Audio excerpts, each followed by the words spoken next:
En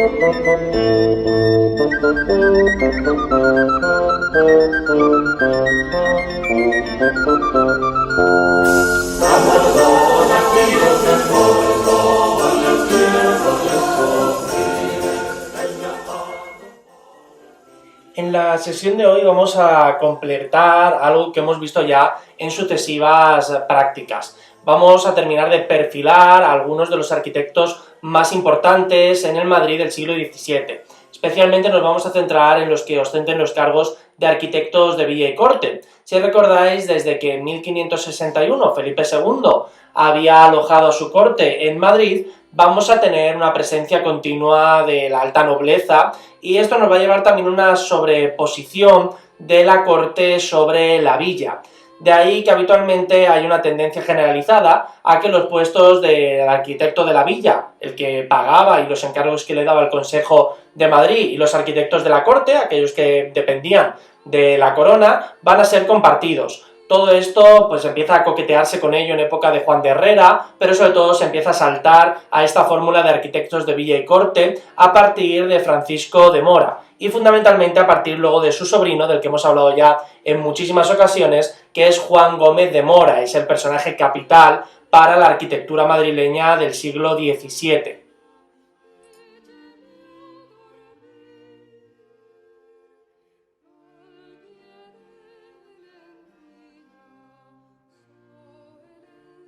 El tío de Juan Gómez de Mora, que era Francisco de Mora, era uno de los trazadistas y arquitectos fundamentales de la corte de Felipe II. De hecho, en el Escorial llegó a hacer la iglesia parroquial de San Bernabé, que podéis ver ahora mismo en la imagen, en torno al año 1595, siguiendo un modelo escurialense. Sigue el modelo arquitectónico de Juan de Herrera, con un italianismo muy potente, una gran austeridad en los volúmenes, ausencia de decoración y unas líneas completamente puras, pero si os fijáis se le empiezan a colar también esos modelos de aquellas tres vías que citamos de Juan de Herrera, la italianista en las trazas geométricas y puramente renacentistas, unos alzados a la hispana en algunas ocasiones con aparejo toledano, que no es este caso de la iglesia de San Bernabé, y luego también la colocación de chapiteles a la flamenca, muy típicos del mundo del norte de Europa a lo largo del siglo XVI.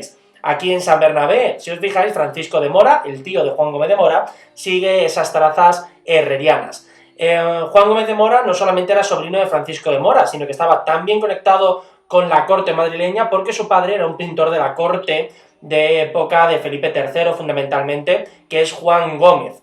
En colaboración, Francisco de Mora y Juan Gómez de Mora hicieron esta obra que veis aquí y que ya tratamos en nuestra visita, que es el Palacio de Uceda. Estaba finiquitado más o menos por el año 1609. Si recordáis, luego este palacio se dedicó a los consejos, una vez que es incautado a la familia Uceda y el conde duque de Olivares no quiere utilizar este palacio de manera personal, lo toma la corte, y aquí se hacían los consejos diferentes que teníamos en el mundo cortesano del XVII, XVIII, incluso en momentos posteriores. Por aquí incluso pasaron la reina madre Mariana de Austria y otros personajes de importancia a lo largo del siglo XVII. En términos de lujo era mucho más suntuario, mucho más recargado que el propio Alcázar. En términos arquitectónicos era más moderno, no más grande, pero sí más moderno. Aún así es un palacio colosal porque está construido sobre una hondonada que va hacia el Valle de San Pedro, hacia la calle Segovia. Es una de las obras clave del tardo renacimiento madrileño, con esos volúmenes, si os fijáis, donde todavía no han aparecido las serlianas, donde se mantiene una simetría, está ahí al límite entre el Renacimiento y el Barroco. También hizo, esto ya creemos que despegado de su tío Francisco de Mora, Juan Gómez de Mora hizo una obra que no conservamos, que es el convento de San Gil. El convento de San Gil estaba en los solares que a día de hoy ocupa la Plaza de Oriente, y lo podéis ver aquí en una vista de Madrid desde la Casa de Campo, donde es la parte que tenéis cuadrangulada. Ahí se ve el perfil del antiguo convento de San Gil, cuya iglesia al 100% sabemos que diseñó Juan Gómez de Mora, siguiendo esas trazas heredadas de su tío Francisco de Mora y de Juan de Herrera. El convento de San Gil, conocido por los gilitos que habitaban en el interior, era muy importante porque servía casi como parroquia de la corte. En él se hacían bautismos y todo tipo de sacramentos de personajes importantes para la corte.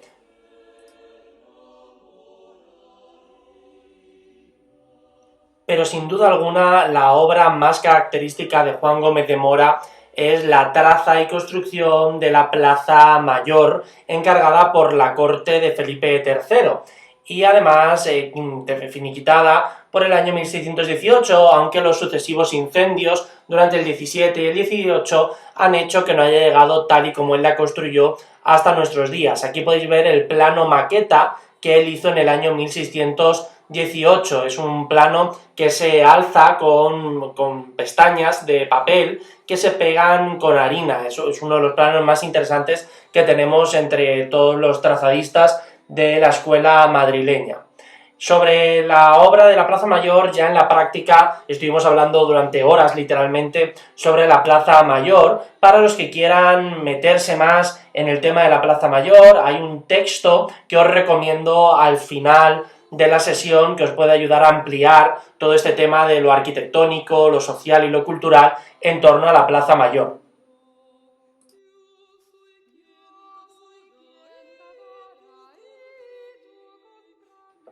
En el segundo gran incendio de la Plaza Mayor, en 1670, en el mes de agosto, en pleno verano, salió ardiendo toda Plaza Mayor, bueno, 2/3 de la Plaza Mayor. Se destruyó además casi al completo la casa de la panadería y tan solo sobrevivió de la obra original esta parte que veis ahora mismo, que son los sótanos. Son 11 grandes soportales, 11 grandes espacios abovedados que hay en la parte inferior. Están justo debajo de los soportales que vemos en el exterior, que también se pudieron conservar. Durante los años siguientes, especialmente a lo largo de 1671-1672, la Casa de la Panadería fue reconstruida por el arquitecto Tomás Román. Y es en ese momento cuando se hace la Cámara Real y la Antecámara para que pudieran acudir por allí, siguiendo las tradiciones previas que había, los monarcas españoles. La Cámara Real está recubierta en los zócalos con más de 15.000 azulejos de Talavera de la Reina. Además encontramos unos frescos en la parte superior de la cámara principal hechos por Claudio Coelho y José Jiménez Donoso, dos de los pintores más importantes en el Madrid barroco del 17.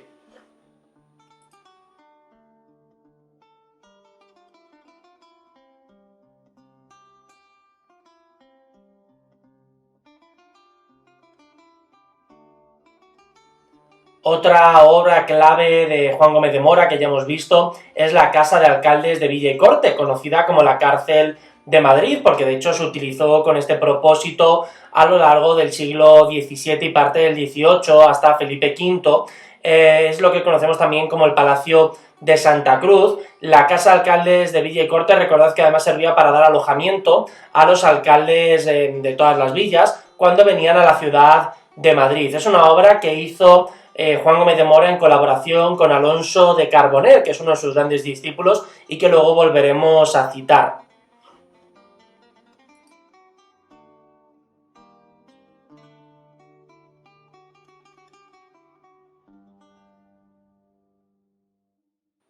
Ligado al tema ya también tratado de los reales sitios, otra obra en colaboración entre Juan Gómez de Mora y Alonso Carbonell es el Palacio de la Zarzuela. Podéis ver aquí la traza original que se hizo en 1627 y es terminada por estos dos arquitectos, Gómez de Mora y Carbonell, en 1635. No tiene nada que ver de manera directa con el Palacio de la Zarzuela actual que tenemos, que fue destruido casi al completo durante el siglo XX en la Guerra Civil y no conservamos casi nada del original. El Palacio de la Zarzuela actual está completamente restaurado y hecho por Diego Méndez en el siglo XX. Los jardines originales de todo el complejo del Palacio de la Zarzuela eran una obra que seguía los modelos de Andrea Palladio, de la arquitectura palladiana veneciana del siglo XVI, y estaban diseñados por Gaspar Vandal. Sabemos que también, por ejemplo, las pinturas que se colocaron por todo el palacio estuvieron hechas por Simón López, y en el ámbito de la decoración escultórica de la obra de la zarzuela estuvo todo a cargo de Bartolomé Zumbigo.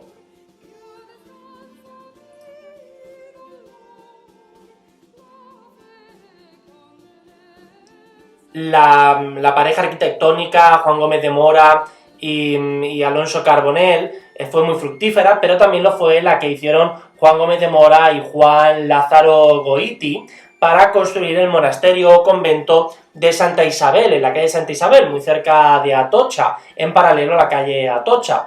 Se hizo entre el año 1639 y estaba finiquitado por 1648.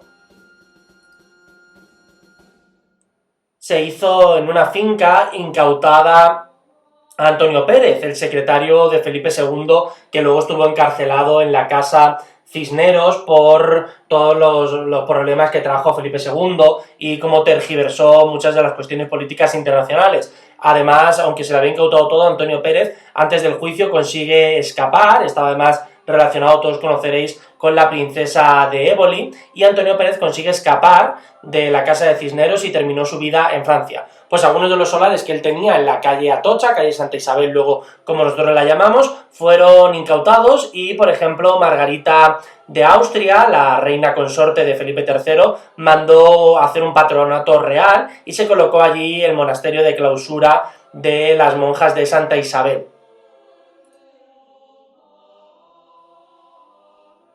Poco antes de terminar la construcción del templo, que se fue alargando durante casi 2 décadas y llegó por el año 1664, todavía se estaban terminando algunas partes, además se construyó una maravillosa cúpula semiesférica que vais a ver en la siguiente imagen. Pues en el año 1664, se le encargó a Sebastián de Benavente ejecutar el retablo mayor, y además se le encarga que se dore, que haga el dorado del retablo, a Toribio Gómez.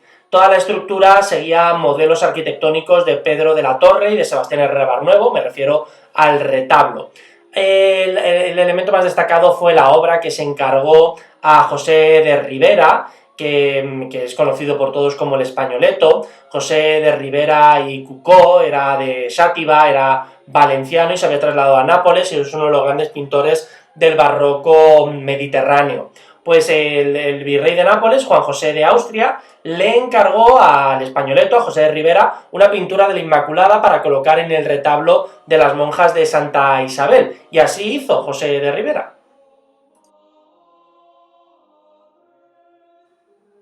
Ahora, el cuadro no fue del todo del gusto de las monjas del monasterio, porque mandaron a Claudio Coelho repintar la cara de la Inmaculada, porque José de Ribera, el españoleto, había representado a su hija. Hasta ahí no había mucho problema. El problema realmente estaba en que su hija era bastante conocida por ser una de las amantes de Juan José de Austria, así que a las monjas no les gustó nada y mandó repintar la cara de la Virgen, que es el cuadro que veis ahora mismo en la imagen. Se encargaron otros cuadros también a Mateo Cerezo y un conjunto de 3 lienzos a Antonio Palomino para colocar en el tabernáculo del retablo. Mateo Cereza es uno de los pintores que más trabajó aquí, en este monasterio, junto también a Benito Manuel Agüero. Conservamos muchos de estos cuadros. Para completar la decoración se colocó una obra de excepción, que era la túnica de José, hecha por Diego Velázquez.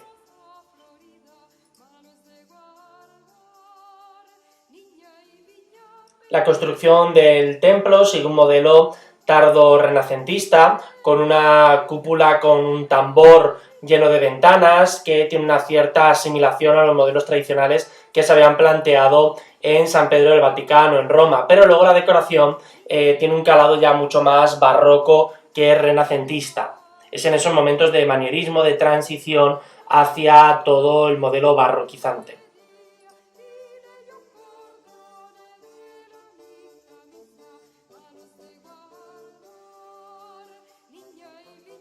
Dentro de estas colaboraciones de Juan Gómez de Mora hay que citar sin duda esta, que es la iglesia de la Magdalena en Getafe. Es una de las obras más importantes de Juan Gómez de Mora, porque sentó un precedente de modelo parroquial que luego se copió en otras localidades del sur de Madrid, como por ejemplo en Leganés, en la iglesia del Salvador, o también en Fuenlabrada, en la iglesia de San Esteban Protomártir.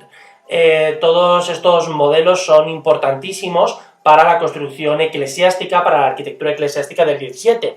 En esta iglesia de la Magdalena en Getafe, junto a Juan Gómez de Mora, participa también Alonso de Carbonell, pero no tanto en la traza arquitectónica del templo, sino en la creación de ese maravilloso retablo que veis en la imagen.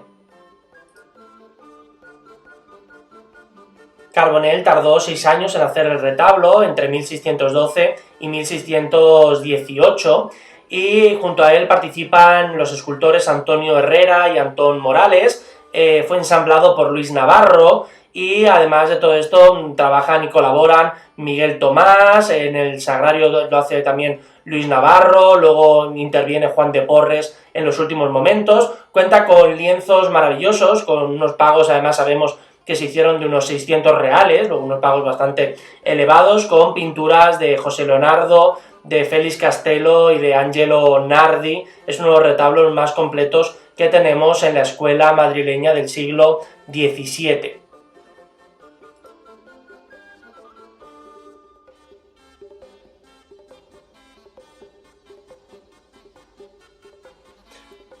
Uno de los edificios más simbólicos que tenemos de la arquitectura del 17 en Madrid, lo vimos ya en la visita, pero es tan amplio que vamos a volver a tratar algunos aspectos. Es el antiguo Ayuntamiento de Madrid, la Casa de la Villa, en la antigua plazuela de San Salvador, en la Plaza de la Villa actual. Si recordáis, fue adquirido por el Concejo de la Villa de Madrid en 1619, y lo que se adquirió realmente fue el solar, con las antiguas casas que había aquí en esta misma disposición, que eran propiedad del marqués de Valcerrato, de Juan de Acuña.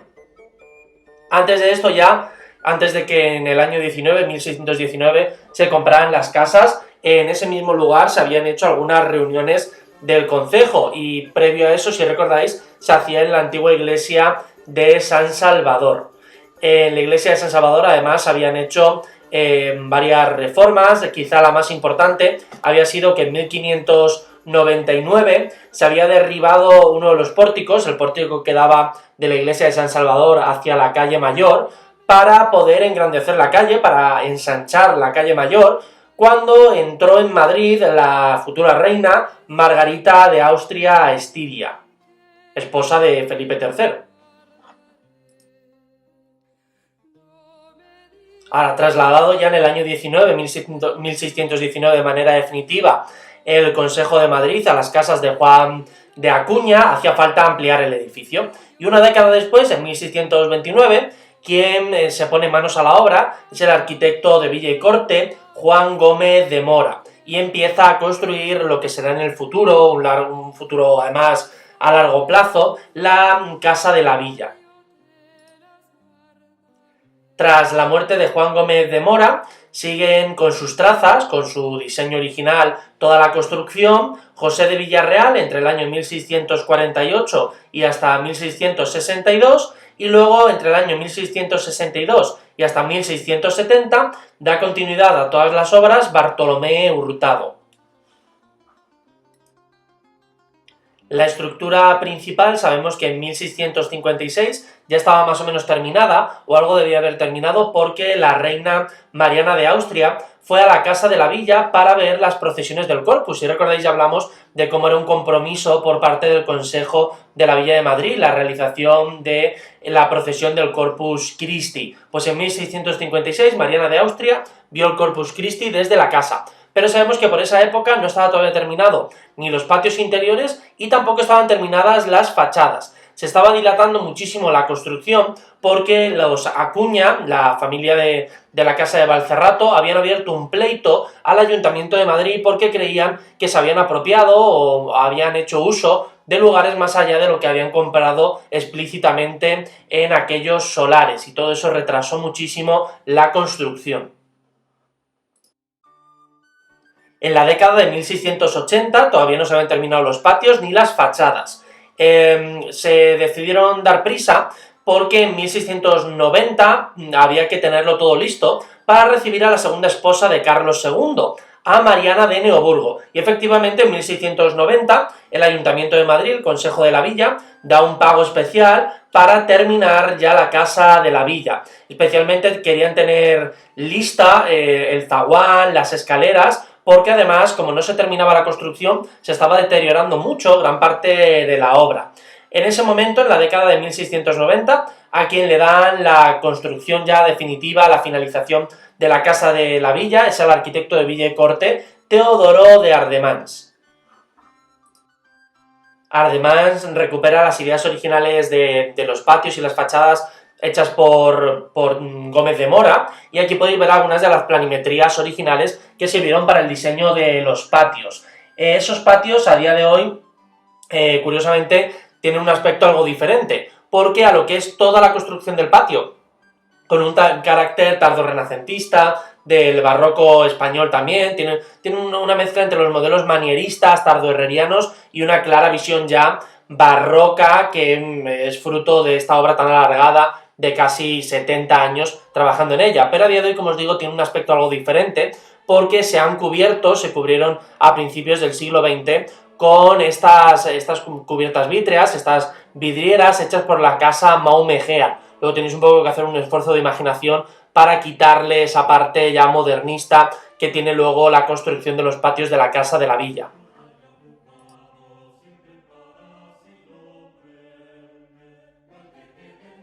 En la casa de la villa hay objetos importantísimos, bienes muebles artísticos, como por ejemplo el Calvario que pintó Francisco Ricci en el año 1662 y que se conserva en el interior. También, por ejemplo, está la gran custodia de plata para el Corpus Christi, propiedad de la Casa de la Villa, que es una de las obras de platería más importantes que tenemos en Madrid. La custodia de plata es obra del orfebre de corte Francisco Álvarez.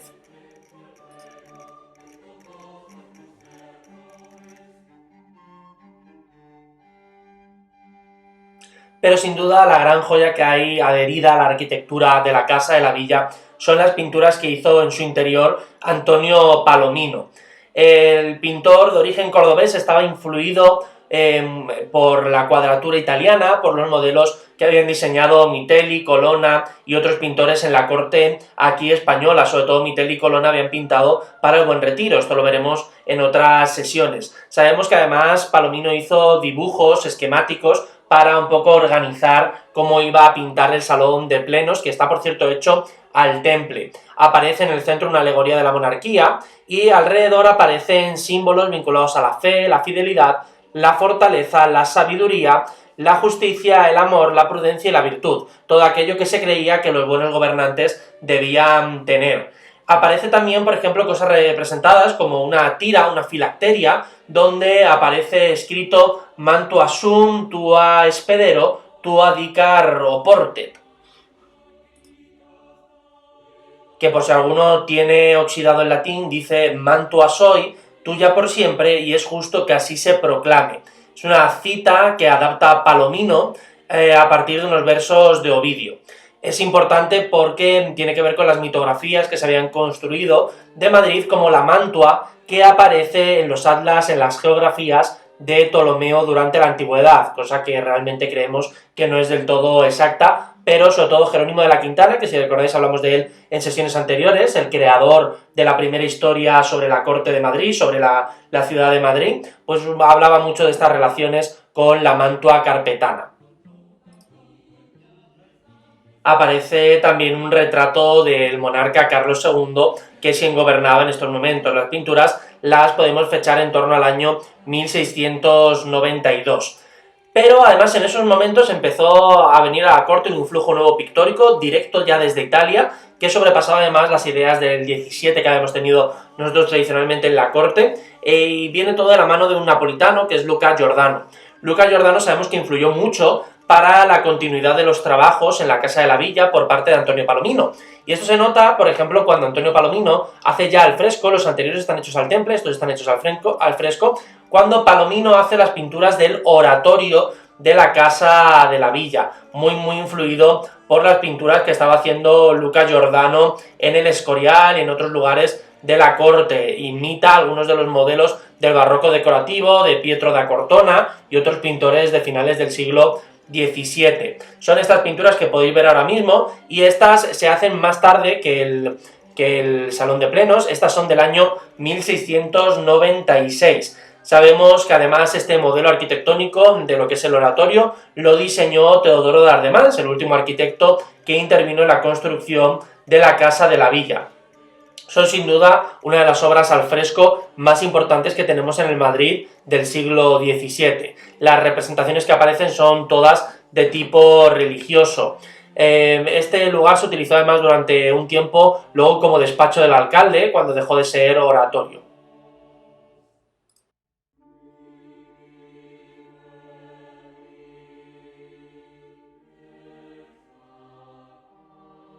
El último agregado, ya lo vimos en la visita, fue la columnata del balcón que introdujo Juan de Villanueva, pero ya en el siglo XVIII. Esto es fruto ya de temas posteriores. Esto se introducirá durante la época del neoclasicismo, pero ya con esa obra terminaremos de darle el formato final a la obra de la Casa de la Villa. Ya estáis viendo que la Casa de la Villa, por su lentitud en la construcción, aglutina casi todos los modelos que tenemos en la arquitectura madrileña del siglo XVII, tanto en lo estructural como en el lenguaje arquitectónico, como en los modelos decorativos. Lo tenemos todo aglutinado en esta obra arquitectónica.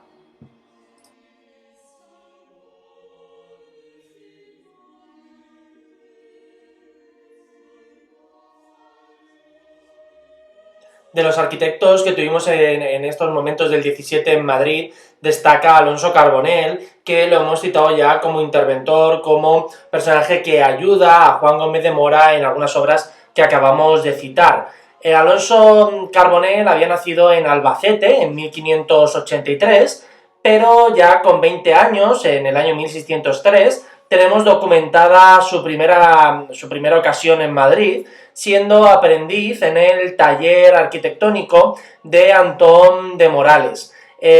Con Antón de Morales se forma sobre todo en la traza de retablos, se dedicaba a la parte arquitectónica y escultórica de los retablos.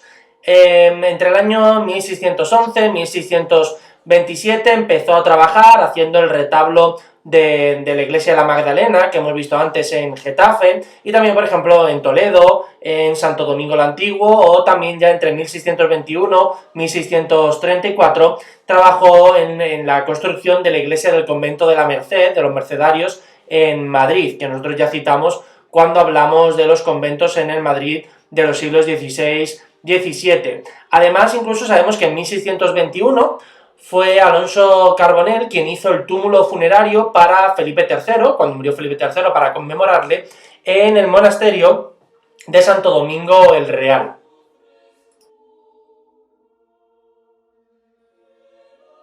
En el camino hacia el Pardo, Alonso Carbonell terminó de dirigir las obras de la Torre de la Parada. El diseño general, las trazas, las había hecho realmente Juan Gómez de Mora, pero lo terminó Alonso Carbonell. Es el discípulo quizá más cercano que hay a Juan Gómez de Mora. Tanto esta imagen como esta otra que aparece ahora mismo, ambas representan la Torre de la Parada, de la cual a día de hoy tan solo quedan algunos restos.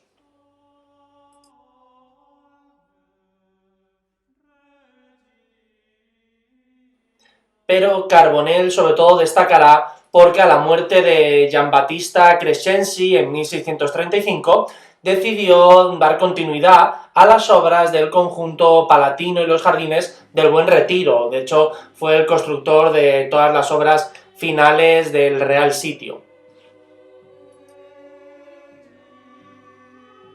El ascenso en la corte de Alonso de Carbonell estuvo muy ligado siempre a la figura del conde duque de Olivares.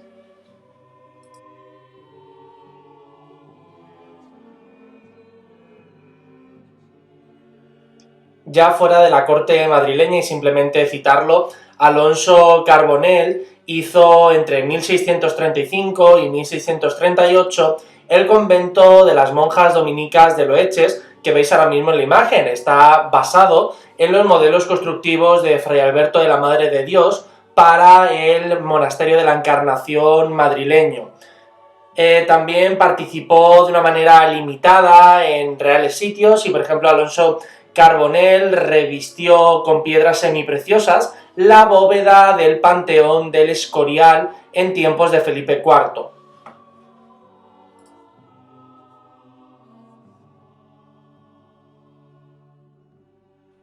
Además de arquitecto, fue muy afamado Carbonell construyendo retablos. Él hacía lo que era el diseño, ya explicamos en su momento cómo era toda la praxis en la obra de retablos, y quizá uno de los más importantes que hizo fue el del convento de Santo Tomás en Madrid, del cual tristemente no conservamos casi nada, a excepción de algunos lienzos, como este que pintó para este retablo de Santo Tomás el pintor de la corte de Felipe IV, Fray Bautista Maíno.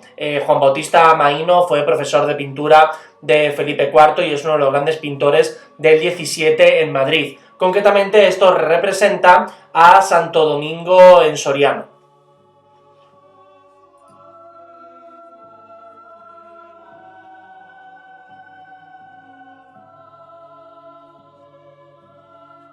Además de Carbonell, otro de los discípulos de Juan Gómez de Mora es José de Villarreal.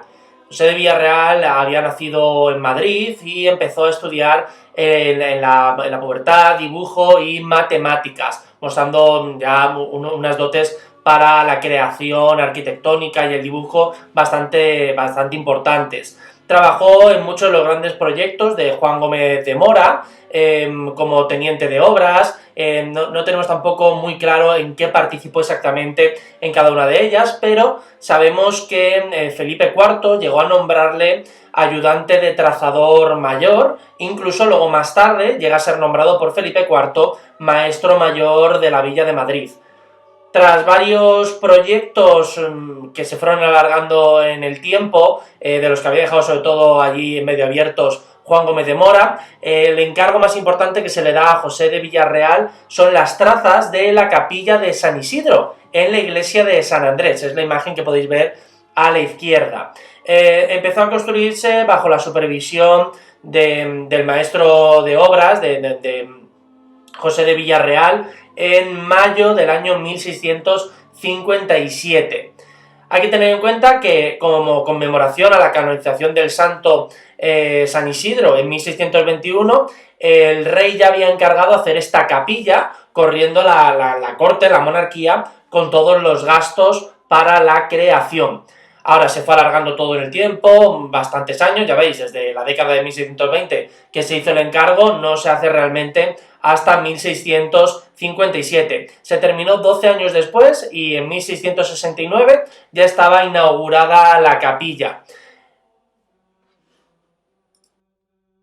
En este proyecto de la capilla de San Isidro, entre el año 59 y 69, Villarreal contó con la ayuda del retablista Juan de Lovera. Creemos que podía ser de origen aragonés y se convierte en uno de los maestros arquitectos y retablistas principales entre Madrid y Segovia durante mediados del siglo XVII. Entre sus primeras obras, además, como carpintero, de Juan de Lovera, sabemos que había trabajado en la capilla de la Congregación del Cristo de la iglesia de San Ginés. La capilla de San Isidro ya veis que sigue un modelo del alto barroco español, tiene unas características muy ligadas al modelo de la policromía, con mármoles, jaspes y piedras de colores, con pinturas doradas que le dan un carácter tremendamente italianista.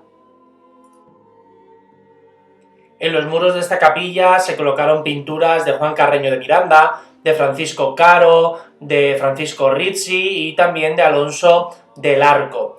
Digo se colgaron porque a lo largo de la guerra civil esta iglesia fue incendiada en 1936, justo al inicio de la guerra, perdiéndose todas sus obras de arte y destrozándose todo el interior de la capilla. Tan solo se mantuvo en pie parte del exterior, incluso la cubierta se vino abajo. Hubo que esperar a su reconstrucción completa, tal y como la veis ahora mismo en la imagen, intentando imitar el modelo original de Villarreal y de Lovera, a llegar a la década de 1980.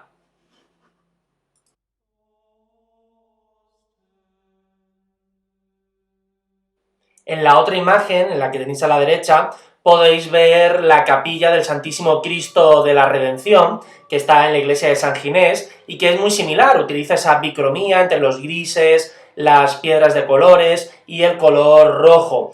Es una capilla también importantísima para el pleno barroco madrileño.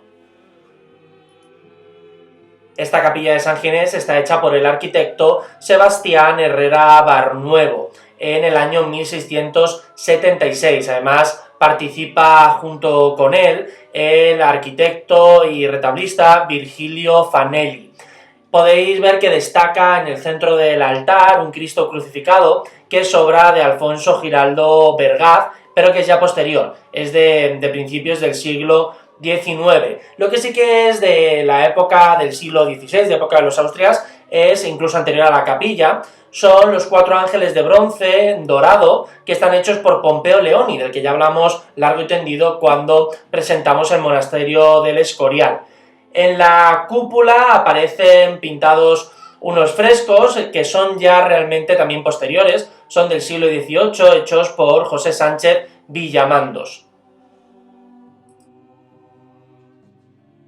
Pero con estos dos ejemplos podéis ver cómo a lo largo de la segunda mitad del 17 tenemos una serie de espacios que podemos decir que están a la moda, se decoran con una misma tendencia. Aquí en esta capilla del Santísimo Cristo de la Redención hay auténticas joyas del último Renacimiento y del Barroco. Por ejemplo, está el Cristo de la Humildad de Alonso Cano de 1643, que estaba de hecho en el monasterio de las Dominicas de Loeches, que era del conde duque Olivares, el que os acabo de enseñar hace un momento, que diseñó Alonso Carbonell. También está, por ejemplo, el Buen Pastor con los 2 niños pastores de Gerard Siger, que es una obra bastante rara de un pintor barroco flamenco que sigue la línea de Caravaggio y del barroco del sur de Italia. También, por ejemplo, está los arcángeles Baraquiel y Seltael, que es una obra de la primera época de Antonio de Pereda.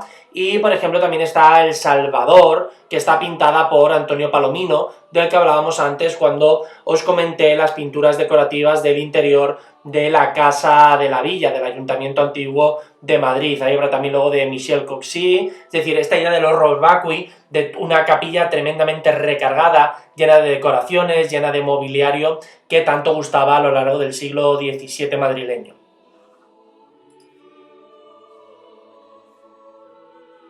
Sebastián Herrera Barnuevo, que era el constructor de esta capilla del Cristo de San Ginés, era madrileño, había nacido en la ciudad en 1619 y sabemos que estuvo trabajando de la mano de Antonio de Herrera, el escultor, y también luego más tarde pasa a trabajar con Alonso Cano, con el artista granadino, que además va a ser quien más le influya a la hora de crear su estética y su manera de trabajar.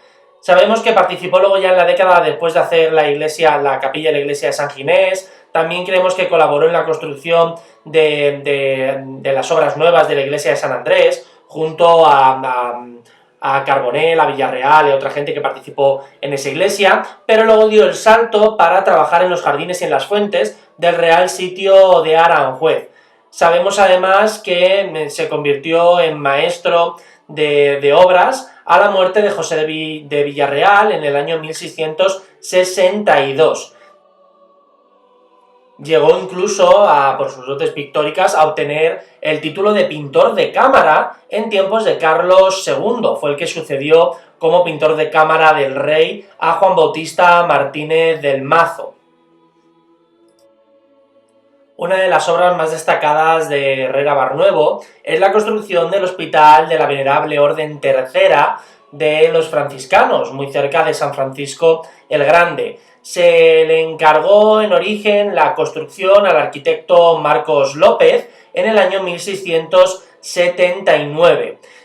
Sabemos que había trabajado Marcos López de la mano constantemente de Sebastián Herrera Barnuevo y de Francisco Bautista, y creemos de hecho que pudo ser Sebastián Herrera Barnuevo el que hizo las trazas de esta iglesia antes, ya en el año 1662. Es importante porque luego la dirección de obras la llevó Luis Román y la finalizan Diego y Matías a lo largo de Diego y Matías Román, a lo largo de que eran hijos de Luis Román, a lo largo del año 1682-1683. Aquí intervino también, por ejemplo, Bartolomé Hurtado en la arquitectura. Es una de las obras colectivas más importantes que tenemos. Ya os digo, es una atribución lo que tenemos de las trazas a Sebastián Herrera Barnuevo, pero de una manera u otra sí que estuvo presente Sebastián Herrera Barnuevo. Además, en el interior es muy importante porque los frescos de la escalera y parte de la capilla los pintaron otros trazadores y diseñadores y arquitectos como son Teodoro de Ardemans y Tomás García. Hacen todas las pinturas del interior entre 1683 y, por ejemplo, la capilla se empezó en 1693. No se terminó realmente la capilla hasta el año 1699. La capilla es la que podéis ver en la parte de la derecha.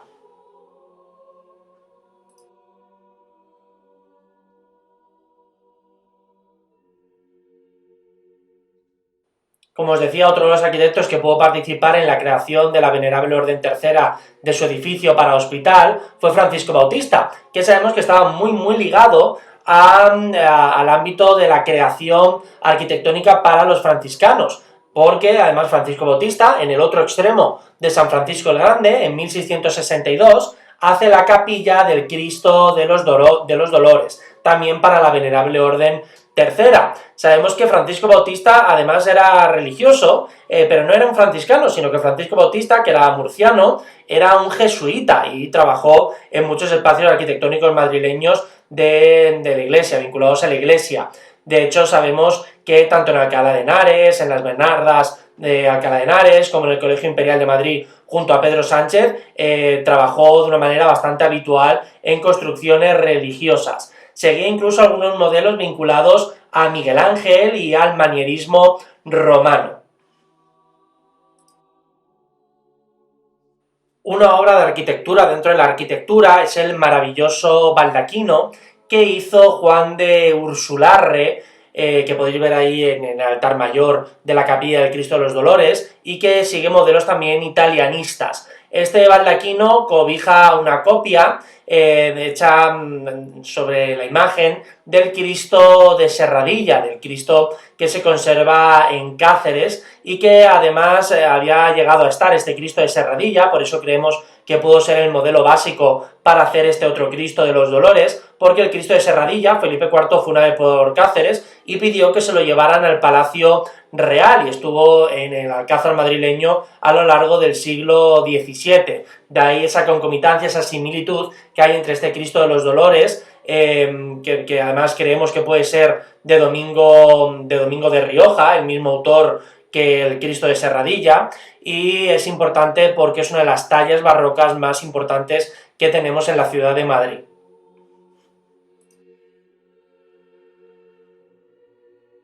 La capilla estaba terminada en 1668 y 17 años después a Teodoro Ardemans se le encarga hacer la nueva sacristía, que es esta que podéis ver ahora mismo, concretamente el fresco que es la parte superior que pintó Ardemans, que representa el arrebato de San Francisco de Asís al cielo.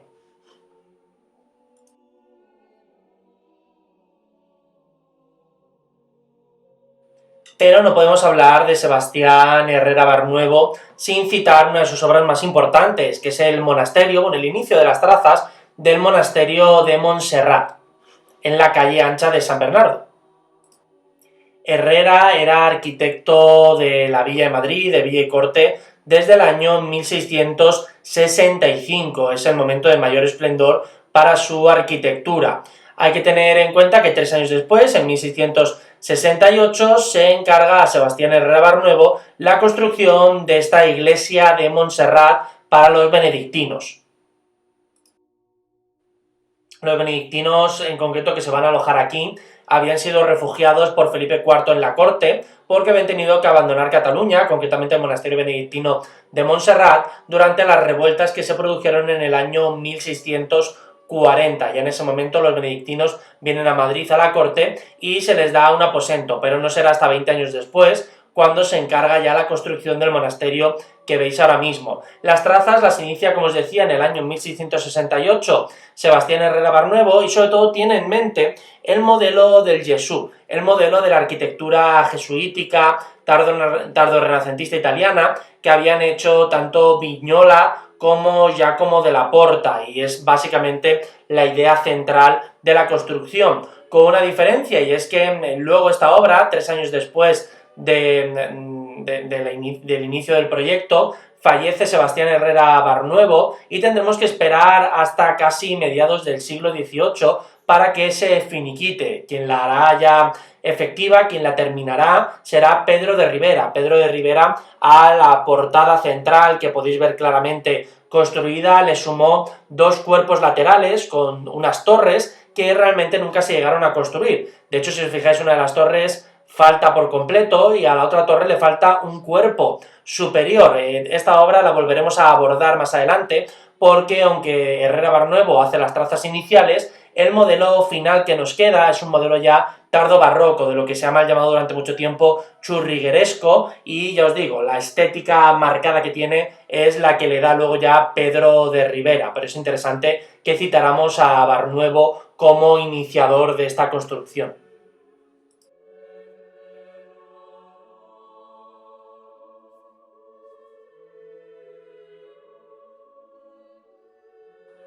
Tenemos que citar también la presencia en Madrid del sevillano, que era un auténtico polímata porque fue arquitecto, pintor y retablista, Francisco Herrera el Mozo. Era hijo de Francisco de Herrera el Viejo, uno de los personajes fundamentales de la escuela sevillana, que ya había venido a Madrid, pero que no había trabajado como arquitecto, sino que su padre, Francisco de Herrera el Viejo, fue fundamentalmente pintor y grabador. Pues bien, el hijo, Francisco Herrera el Mozo, sabemos que ya había venido a Madrid en 1654 para hacer el retablo de los carmelitas descalzos de San Hermenegildo, los que estaban en la calle Alcalá, donde empieza justo la Gran Vía actualmente.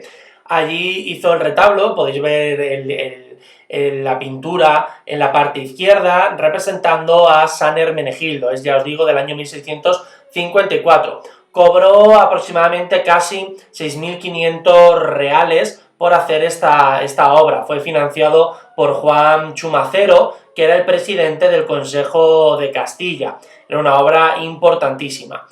Después sabemos que se traslada a Sevilla, pero regresará como pintor de corte otra vez a Madrid unos años después, a partir de la década de 1660. Incluso en 1672 interviene en la construcción de algunos espacios teatrales en el Real Alcázar y en otros lugares de la corte, participando, por ejemplo, en la escenografía arquitectónica de una zarzuela de Juan Vélez de Guevara, que es Los celos hacen estrellas. Pero Herrera incluso va a conseguir en 1677 el cargo de maestro y trazador mayor de las obras reales, una vez que deja vacante el puesto, que muere Gaspar de la Peña.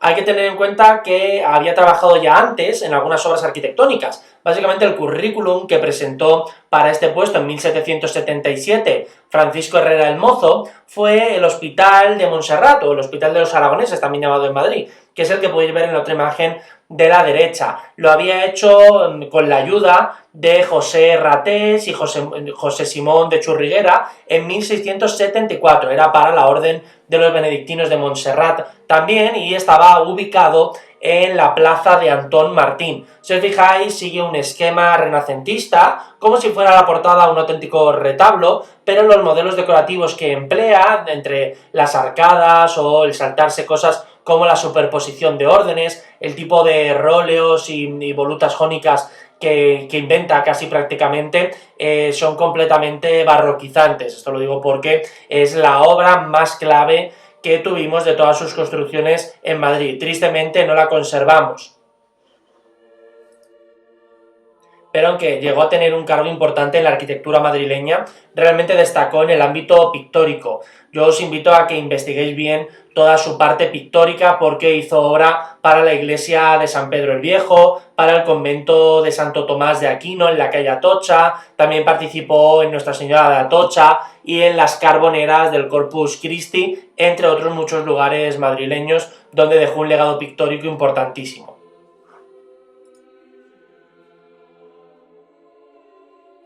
Para todos los que queráis indagar más, en Repositorio podréis encontrar fácilmente un artículo hecho por Antonio García Baeza, que se llama Francisco de Herrera el Mozo, un artista al servicio de Carlos II.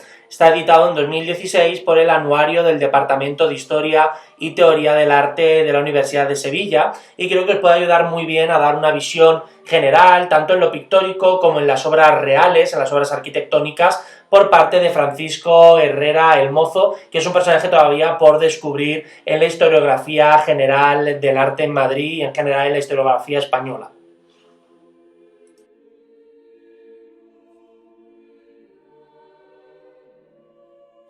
Pero a finales del 17 en Madrid tenemos muchos otros arquitectos que yo os voy a ver un poco, voy a dar la pista para que quien le interese pueda ampliar todo esto, que son bastante menores, todavía tenemos muchas trabas para su investigación porque no hemos conservado casi nada de ellos, pero por ejemplo vinculado a Alonso Carbonell y muy activo en Madrid hasta que muere en el año 1689, tenemos a Sebastián de Benavente, que sabemos que trabajó en algunas obras del monasterio de Santa Isabel en Madrid, que hemos citado anteriormente, pero también trabajó junto a Sánchez Barba o Antonio de Pereda en la iglesia del Carmen Calzado, y también, por ejemplo, en 1671 sabemos que participó creando el retablo mayor de la iglesia de San Pedro el Viejo. Otra de sus obras más importantes se hizo en la ya desaparecida ermita de San Pablo, en el Real Sitio del Buen Retiro. Colaboró además constantemente, concretamente en esta ermita de San Pablo, con un arquitecto que era Bartolomé Zúñigo.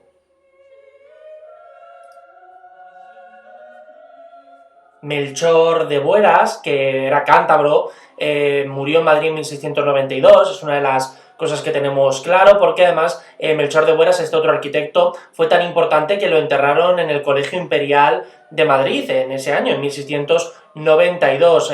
Participó, entre otras muchas cosas, en tiempos de Carlos II en el Real Sitio del Buen Retiro. Hizo la puerta para la recepción de María Luisa de Orleans, que todavía tenemos en pie. Otro de los arquitectos, por ejemplo, que he citado antes, es un poco de soslayo, fue José Ratés Dalmau, que era catalán, pero se traslada a Madrid, era tanto arquitecto como tallista, muere en Madrid en 1684, y sabemos que estaba muy vinculado a José Simón de Churriguera, que es el padre de luego los Churriguera que veremos en el futuro. Os lo he citado antes, muy relacionado también con el obrador de Francisco Herrera el Mozo. De hecho, esta imagen que veis es el retrato que le pintó en la corte madrileña Juan de Pareja. Aquí aparece José Ratés Dalmau con un compás sobre una planimetría de su propio diseño.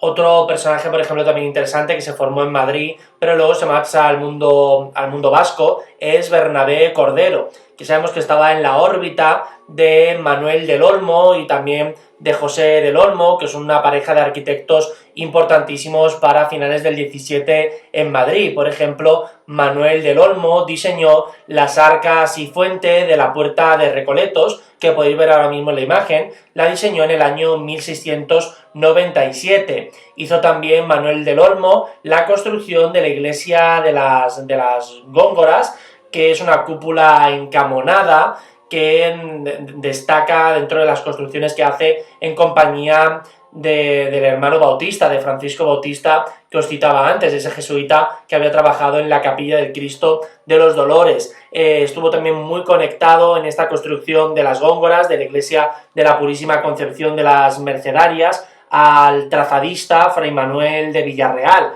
que es otro arquitecto del que no tenemos tampoco mucha información. Luego por aquí Manuel del Olmo, José del Olmo, Manuel de Villarreal, todos estos arquitectos todavía están por descubrir en el ámbito madrileño. Aquí podéis ver la cúpula del monasterio de las Góngolas.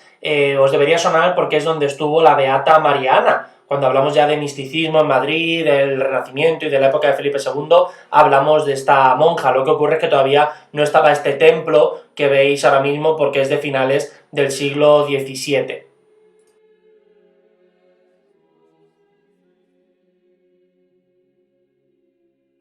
A modo de resumen, aquí tenéis los arquitectos más importantes y sobre todo los que ostentaron cargos de importancia como arquitectos de villa y corte en el Madrid del siglo XVII, desde Francisco de Mora, Juan Gómez de Mora y Alonso Carbonell, a luego ya la época de Villarreal, Sebastián Herrera, Gaspar de la Peña, y finalizamos con Francisco Herrera el Mozo y Teodoro de Ardemans. Ardemans nos servirá para conectar con los siguientes modelos del barroco, ya de principios del siglo XVIII, que veremos en otras ocasiones.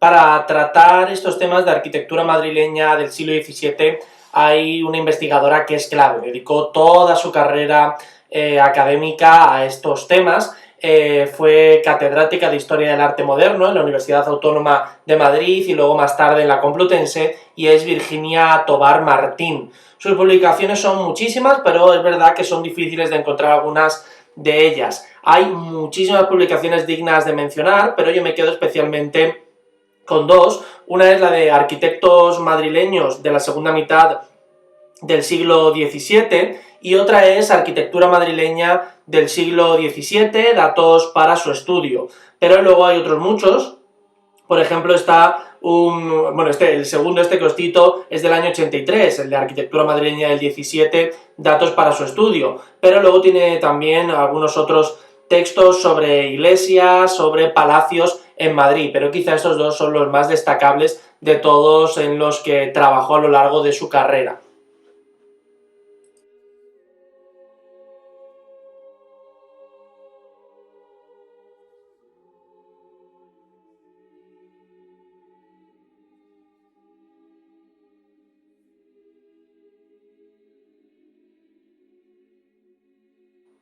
Pero sin duda para mí el texto que mejor trata este tema de la arquitectura en el Madrid del 17 es un texto amplio, es un texto denso, solo para aquellos que tengáis especial interés en el ámbito arquitectónico del 17, es el texto de Beatriz Blasco, que es catedrática de Historia del Arte en la Universidad Complutense de Madrid, que se llama Arquitectos y Tracistas, el triunfo del barroco en la corte de los Austrias. Es un texto que está editado por la Universidad Complutense de Madrid en colaboración con el Centro de Estudios de Europa Hispánica, y es una compilación muy buena. Además consta de varias ilustraciones, bueno, casi de un centenar de imágenes a color, tiene un prólogo de Bonet Correa y es un texto maravilloso. Aparecen no solamente las crónicas de los edificios, sino las biografías artísticas y las fuentes historiográficas de las que se saca, cómo se construyeron los edificios. Es un texto muy importante. También habla de pintores y escritores que tienen que ver con todo este mundo del Madrid barroco en el siglo XVII.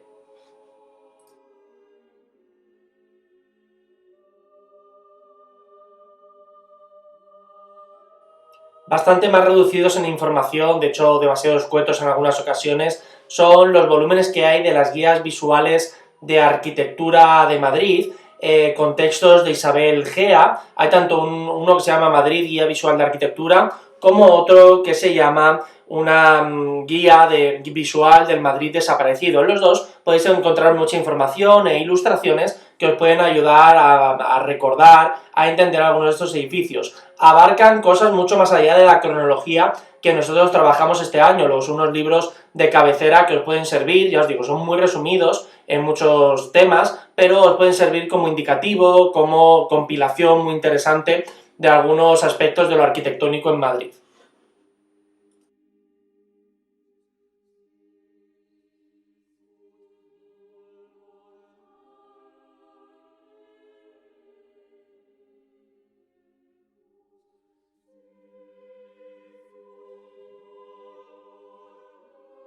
Y ya por último, otro texto que quizá os interese es el de Jesús Escobar, llamado La Plaza Mayor y los orígenes del Madrid barroco. Este, además de la arquitectura, trata temas en general sobre la ciudad, así que puede ser interesante para ir preparándonos para las clases siguientes, las 2 sesiones que tenemos sobre la ciudad barroca.